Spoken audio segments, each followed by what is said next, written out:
வணக்கம். நாம் தமிழர் கட்சியோட 2026 ஸ்ட்ராட்டஜி என்ன? அவங்க எதை நோக்கி போயிட்டு இருக்காங்க? ஒரு பத்திரிகையாளரோட பார்வைய வச்சு அந்த கட்சியோட எதிர்கால திட்டங்கள், அவங்களோட பலம் என்னங்கறத பத்தி ஆழமா பார்க்கலாம் வாங்க. இந்த அனாலிசிஸ் ஆரம்பிக்கிறதே ஒரு பவர்ஃபுல்லான வரியில இருந்து தான். தமிழர்களுக்கு நாம் தமிழர் கட்சி மூச்சுக்காற்றை போல அவசியமானது. இது சும்மா ஒரு அரசியல் ஆதரவு இல்லைங்க. இந்த கட்சியோட இருப்பையே ஒரு வாழ்வாதார பிரச்சனையா அந்த பத்திரிகையாளர் பார்க்கறாருங்கிறத இது காட்டுது. சரி, இந்த முழு பகுப்பாய்வுக்கும் தொடக்க புள்ளி எது? அது நாம் தமிழர் கட்சி நடத்தின ஒரு பிரம்மாண்டமான மாநாடு தான். முதல்ல அதை பத்தி தான் நம்ம பார்க்க போறோம். இந்த மாநாட்டோட அளவை கொஞ்சம் பாருங்களேன். அந்த சோர்ஸ் சொல்றபடி 1,75,000க்கும் அதிகமான சேர்ஸ்.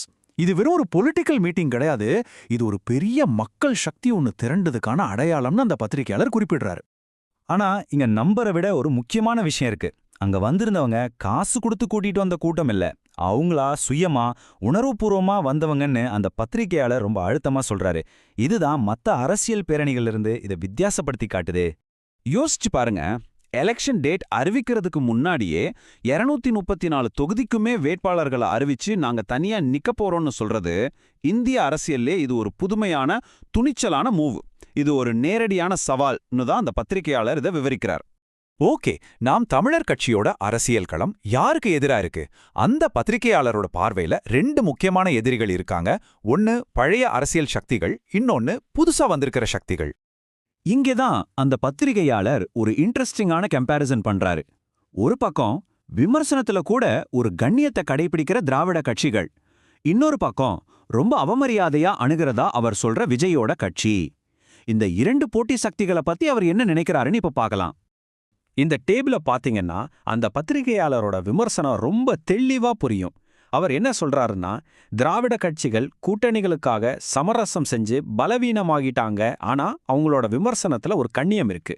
இன்னொரு பக்கம் விஜயோட கட்சி வெறும் ஸ்டார் பவரையும் கவர்ச்சியையும் நம்பி இருக்கு, அவங்களோட அணுகுமுறை ரொம்ப ஆணவத்தோடவும் அவமரியாதையாவும் இருக்குன்னு அவர் கருதுறார். விஜயோட அணுகுமுறை மேல அந்த பத்திரிகையாளருக்கு இருக்கிற கோபத்தை இந்த ஒரு கோட்டு தெளிவா காட்டுது. அவங்க களத்திலே இல்லைன்னு விஜய் சொன்னது ஆணவத்துல இருந்து வந்ததுன்னு சொல்றாரு. இந்த வார்த்தைகள் ரெண்டு தரப்புக்கும் நடுவுல இருக்கிற அரசியல் மோதல் எவ்வளவு தீவிரமா இருக்குன்னு காட்டுது. சரி, எதிரிகளை பத்தி பார்த்தாச்சு. இப்போ நாம் தமிழர் கட்சியை எது ஸ்பெஷலா காட்டுது? மத்தவங்க செய்யாத இவங்க முதலா செய்யற சில விஷயங்களை அந்த சோர்ஸ் எப்படி முன்வைக்குதுன்னு பார்க்கலாம். இது நாம் தமிழர் கட்சியோட ஒரு சிக்னேச்சர் பாலிசின்னே சொல்லலாம். வேட்பாளர்கள்ல சரிபாதி, அதாவது 50% ஆண்கள், 50% பெண்கள். இந்திய அரசியல்லையே இது ஒரு முதல் முயற்சின்னு அந்த பத்திரிகையாளர் சொல்றாரு.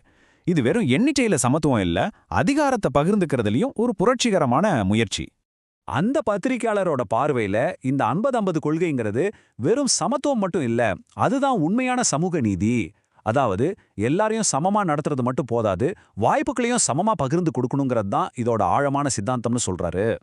அடுத்ததா அந்த பத்திரிகையாளரோட பார்வையில இந்த கட்சியை வரையறுத்து அதுக்கு பலம் கொடுக்கற முக்கியமான ஒரு வியூகத்தை பத்தி பார்க்கலாம்.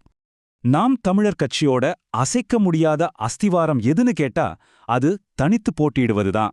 இதுதான் அந்த கட்சியோட மிகப்பெரிய பலம்னு அந்த ஆதாரம் ரொம்ப தெளிவா சொல்லுது. தனித்து போட்டியிடுறது பார்க்க ரொம்ப ரிஸ்கியான ஸ்ட்ராட்டஜி மாதிரி தெரியலாம். ஆனா அது எப்படி ஒரு பலமா மாறுது, அதுக்கு பின்னாடி இருக்கிற லாஜிக்க அந்த பத்திரிகையாளர் எப்படி படிப்படியா விளக்குறாருன்னு பார்க்கலாம் வாங்க. அந்த சோர்ஸ் படி கூட்டணிகளுங்கிறது கொள்கைகளை விட்டு கொடுக்கிற ஒரு ஷார்ட்கட் மாதிரி. ஆனா உண்மையான பலம் சித்தாந்தத்துல உறுதியா நிக்கிறதுல இருந்து தான் வரும். இதுதான் தனிச்சு நிக்கிறதுக்கு பின்னாடி இருக்கிற லாஜிக். இந்த ஸ்ட்ராட்டஜிக்கு பின்னாடி இருக்கிற தியாகத்தை இந்த மேற்கோள் ரொம்ப ஆழமா சொல்லுது. நாம் தமிழரின் மிகப்பெரிய பலம் என்ன? அது தனித்து போட்டியிடுவதுதான். ஒருவேளை அதிகாரத்துக்காக அவங்க மனசு மாறியிருந்தா சீமான் மத்திய அமைச்சரா கூட ஆகியிருக்கலாம் அப்படின்னு அந்த பத்திரிகையாளர் சொல்றாரு. அதாவது பர்சனல் பவரை விட கட்சியோட நீண்டகால பார்வைக்கு முக்கியத்துவம் கொடுத்திருக்காங்கன்னு அவர் நம்புறாரு. இப்போ இந்த பகுப்பாய்வோட கிளைமாக்ஸ்க்கு வந்தாச்சு. வரப்போற மாநில தேர்தலை பத்தி அந்த பத்திரிகையாளர் சொல்ற துணிச்சலான கணிப்புகளை பார்க்கலாம். அந்த சோர்ஸ் சொல்றபடி 2026ங்கிறது சும்மா திடீர்னு வர்ற ஒரு எலெக்ஷன் இல்ல. அது ஒரு 16 வருஷக்கால சித்தாந்த பயணம், கடின உழைப்பு, அப்புறம் தொடர்ச்சியான வளர்ச்சியோட ஒரு உச்சக்கட்டம். இந்த சார்ட்டை பாருங்க, கட்சியோட ஓட்டு வங்கி வளர்ச்சி எவ்வளவு சீரா இருக்குன்னு தெரியும். 2016ல 1%க்கும் கம்மியா இருந்து 2021ல கிட்டத்தட்ட 7% உயர்ந்திருக்கு. இந்த சீரான வளர்ச்சியை வச்சு பார்க்கும்போது 2026 ஒரு பெரிய பிரேக் த்ரூ கொடுக்குற வருஷமா இருக்கும்னு கணிக்கப்படுது. அப்போ ஃபைனல் ப்ரெடிக்ஷன் என்ன? 2026 இந்த வருஷம்தான் நாம் தமிழர் கட்சி தமிழ்நாட்டு சட்டமன்றத்துக்குள்ள நுழையிற திருப்புமுனை ஆண்டா இருக்கும்னு அந்த பத்திரிகையாளர் ரொம்ப உறுதியா அறிவிக்கிறார்.